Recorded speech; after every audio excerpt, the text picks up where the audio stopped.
चोपडा शिरपूर रोडावर काजीपुरा फाट्याच्या जवळ पुलाच्या खाली एका 32 वर्षीय तरुणाने गळफास घेऊन आत्महत्या केली होती। ही घटना 14 मार्च रोजी 9:30 वाजता उघडकीस आली होती।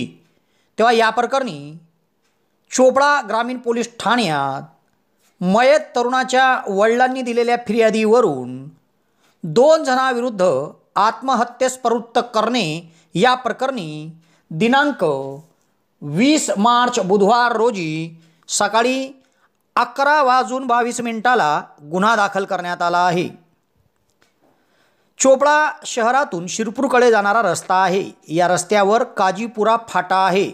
या काजीपुरा फाट्याजवळील पुलाच्या खाली निखिल रवींद्र पारिसकर वय 32 राहणार साकळी तालुका यावल या तरुणाने गळफास घेऊन आत्महत्या केली होती।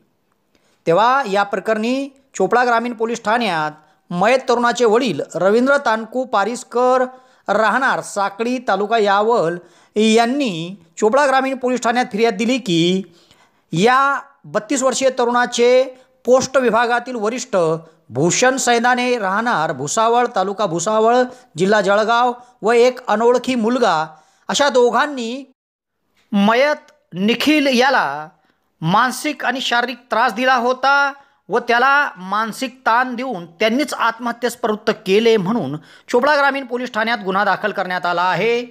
पुढील तपास चोपडा ग्रामीण पोलीस ठाण्याच्या पोलीस निरीक्षक कावेरी कमलाकर करीत आहे। यावल शहरात फैजपूर रोडावर हॉटेल भाग्यश्रीच्या समोर महाराष्ट्र शासन मान्यताप्राप्त दिशा कौशल्य विकास संस्थेच्या माध्यमातून टायपिंग सेंटर सुरू झाले आहे व त्यासाठी प्रवेश देखील सुरू करण्यात आले आहे। यासाठी शैक्षणिक पात्रता 8वीच्या पुढील असून या ठिकाणी मराठी कॉम्प्युटर टायपिंग आणि इंग्रजी कॉम्प्युटर टायपिंगचा कोर्स दिला जाणार आहे व त्यासाठी बस पासची सुविधा देखील उपलब्ध होणार आहे। तेव्हा प्रवेशाकरिता संपर्क साधा फैजपूर रोड हॉटेल भाग्यश्रीच्या समोर दिशा कौशल्य विकास संस्था यावल।